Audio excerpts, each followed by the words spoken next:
اعوذ باللہ من الشیطان اللعین الرجیم بسم اللہ الرحمن الرحیم الحمد للہ رب العالمین الصلاة والسلام علی اشرف الانبیاء والمرسلین وعلی آلہ الطیبین الطاہرین المعصومین الذین اذہب اللہ عنہم الرجس وطہرہم تطہیرا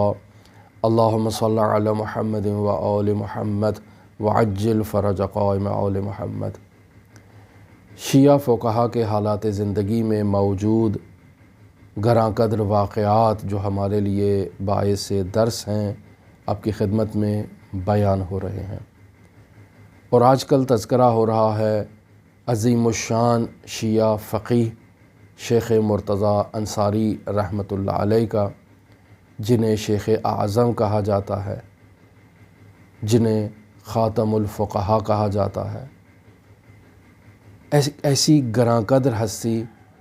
کہ جنہوں نے حوزہائے علمیہ میں علمی انقلاب برپا کیا۔ عرفان اسلامی میں شیخ مرتضیٰ انصاری ایک بہت بلند مقام پر فائز، لیکن شیخ مرتضیٰ انصاری نے کبھی اپنے اسرار کو افشا نہیں کیا۔ میر سید محمد بہبہانی شیخ مرتضیٰ انصاری کے ایک شاگرد ہیں۔ انہوں نے شیخ مرتضیٰ انصاری سے ایک ایسا واقعہ مشاہدہ کیا جسے ان کے انتقال کے بعد انہوں نے نقل کیا۔ بیان کرتے ہیں کہ میں حضرت سید الشہداء کی زیارت کے مخصوص ایام میں کربلا معلیٰ شرفیاب ہوتا ہوں کہ حضرت سید الشہداء کی زیارت کروں، اور جس مقام پر میرا قیام ہوتا ہے آدھی رات کو اس گھر سے باہر نکلتا ہوں تاکہ وہ عمومی غسل خانہ جہاں موجود ہے وہاں جاؤں، غسل زیارت کروں اور حضرت سید الشہداء کی بارگاہ میں جا کر زیارت کروں۔ اب جیسے ہی اپنی قیام گاہ سے باہر نکلتا ہوں تو میں متوجہ ہوتا ہوں کہ دور سے شیخ مرتضیٰ انصاری تشریف لا رہے ہیں۔ شیخ مرتضیٰ انصاری کو دیکھ کر میں ان کے پیچھے جاتا ہوں کہ آدھی رات کا وقت ہے، جلیل القدر شیعہ فقیہ ہے، خدا نخواستہ کوئی اس جلیل القدر شیعہ فقیہ کو نقصان نہ پہنچائے، تو میں کچھ راستہ ان کے پیچھے جاتا ہوں تاکہ یہ کسی مطمئن جگہ تک پہنچ جائیں۔ لہٰذا شیخ مرتضیٰ انصاری کے پیچھے نامحسوس انداز میں یہ حرکت کرتے ہیں اور مشاہدہ کرتے ہیں کہ شیخ مرتضیٰ انصاری کسی نہایت ہی قدیمی پرانے مکان کی طرف پہنچتے ہیں اور اس مکان کے باہر کھڑے ہو کر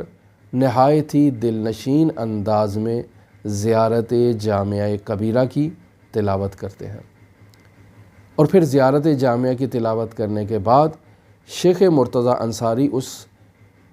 ٹوٹے ہوئے مکان کے اندر داخل ہو جاتے ہیں۔ اب یہ سید محمد بہبہانی اس بات کو نقل کرتے ہیں کہ میں قریب جا کر دیکھتا ہوں تو محسوس ہوتا ہے کہ شیخ مرتضیٰ انصاری اس مکان میں تنہا نہیں ہیں بلکہ کسی سے گفتگو کر رہے ہیں۔ میرے دل کو اطمینان ہوتا ہے کہ شیخ مرتضیٰ انصاری کا کوئی جاننے والا انہیں مل گیا ہے، لہٰذا میں واپس اپنے مقصد کی طرف، غسل کی طرف اور زیارت کی طرف واپس پلٹ جاتا ہوں۔ اگلے روز نجف اشرف میں شیخ مرتضیٰ انصاری سے ملاقات ہوتی ہے، اور میں گزشتہ رات کے واقعے کا تذکرہ کرتا ہوں اور بیان کرتا ہوں کہ کل میں نے آپ کو مشاہدہ کیا اور اس طرح سے آپ ایک ویران مکان کی طرف بڑھے اور داخل ہو گئے، اس طرح سے آپ نے زیارت جامعہ کبیرہ کی تلاوت کی۔ تو شیخ مرتضیٰ انصاری میرے اس بیان کو، اس واقعے کے نقل کرنے کو نظر انداز کر رہے ہیں، اور میں ان سے پوچھنا چاہ رہا ہوں کہ بالاخره یہ ماجرا کیا تھا، آدھی رات کو آپ اس خرابے میں، اس ٹوٹے ہوئے مکان کی طرف کیوں بڑھے، اور اس مکان میں آپ کس سے گفتگو کر رہے تھے؟ اور شیخ مرتضیٰ انصاری ہیں کہ وہ مجھے جواب نہیں دینا چاہ رہے، لیکن میں اصرار کر رہا ہوں، منت سماجت کر رہا ہوں، واسطے دے رہا ہوں کہ مجھے بتائیں کہ وہ رات کو ماجرا کیا تھا۔ ایک تجسس بڑھ گیا۔ تو شیخ مرتضیٰ انصاری کہتے ہیں کہ بسا اوقات ہمیں اس بات کی اجازت ملتی ہے کہ ہم حضرت صاحب العصر والزمان کی بارگاہ میں شرفیاب ہوں اور حضرت کی خدمت میں اپنے سوالات اور اپنے مسائل دریافت کریں، حضرت سے پوچھیں جو ہمارے دلوں میں سوال موجود ہیں، جو ابہامات موجود ہیں، جو علمی مشکلات ہیں، انہیں حضرت سے سوال کریں، اور پھر حضرت نے جو ذمہ داریاں ہمارے اوپر لگانی ہوں یا عائد کرنی ہوں، حضرت ہمیں دستورات دیتے ہیں۔ تو بس اوقات ایسے واقعات ہمارے ساتھ پیش آتے ہیں، اور وہ موعد ملاقات جہاں ہماری ملاقات ہوتی ہے وہ ایک ایسا دروازہ ہے جسے آپ ہرگز تلاش نہیں کر سکتے۔ اور اے سید محمد بہبہانی، یہ بات جو میں نے آپ کو بتائی ہے یہ ایک ایسا راز ہے جو میرے اور آپ کے درمیان ہے،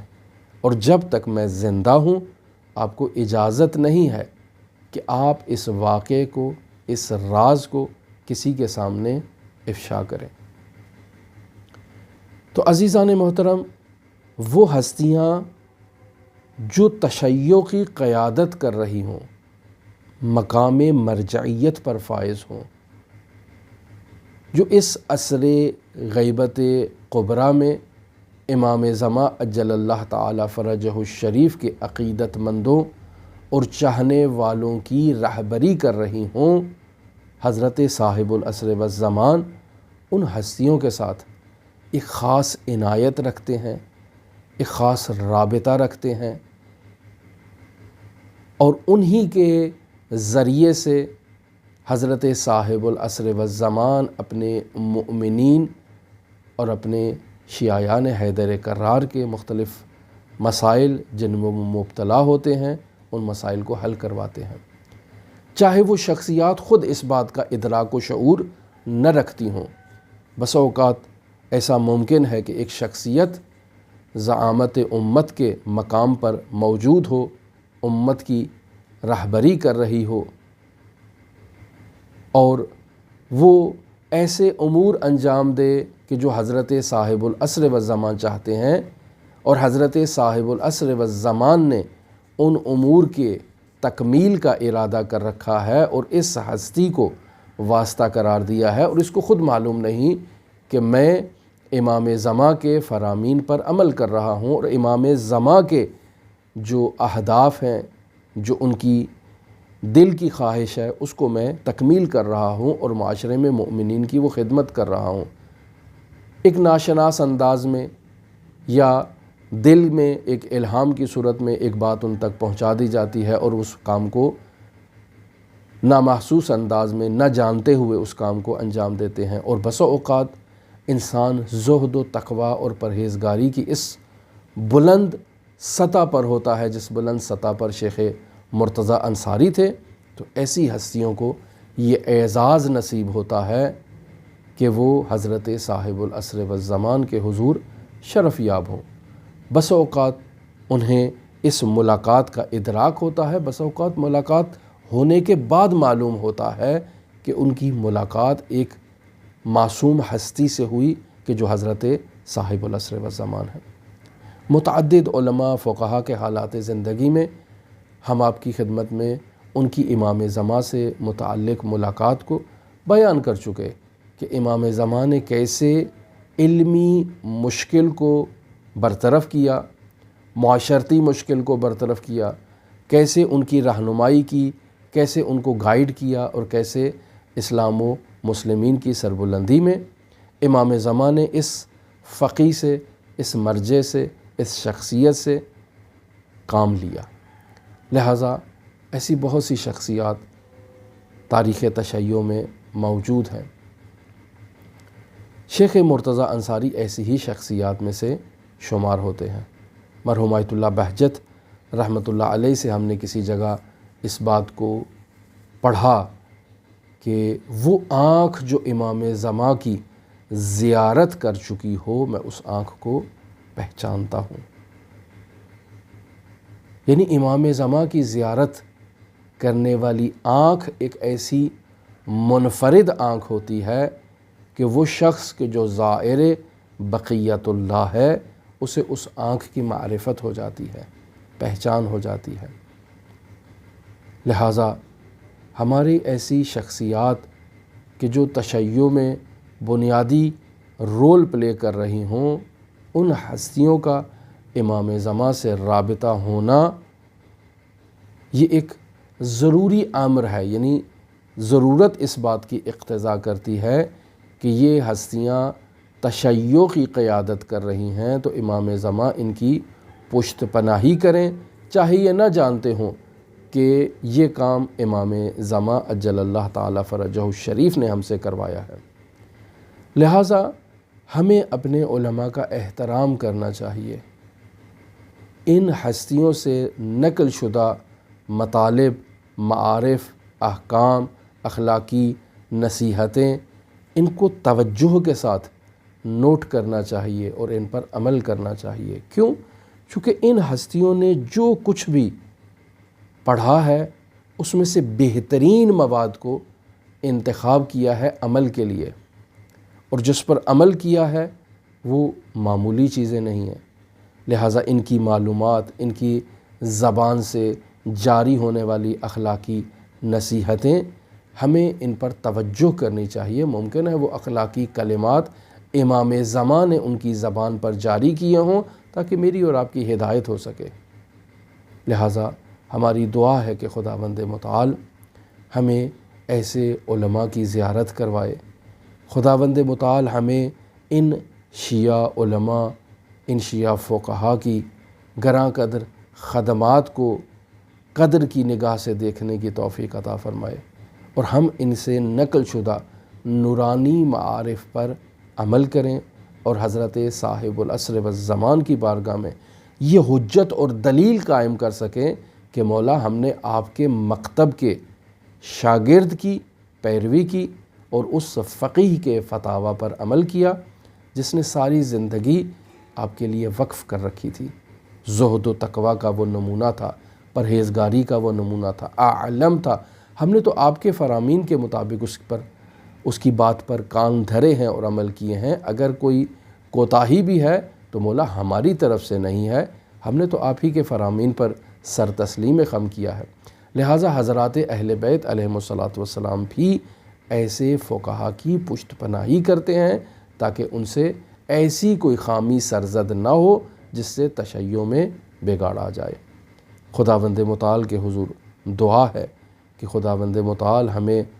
حضرات اہل بیت علیہم الصلاۃ والسلام اور سیما حضرت صاحب العصر والزمان کے عارفان میں سے قرار دے، معرفت کنندگان میں سے قرار دے، اور ہم ان کے عشق میں ان کے ان فقہا کی پیروی کریں۔ خداوند متعال آپ سب کا حامی و ناصر ہو، امام زماں کی ظہور کی دعا کے ساتھ۔ اللہم صلی علی محمد و آل محمد وعجل فرج قائم آل محمد۔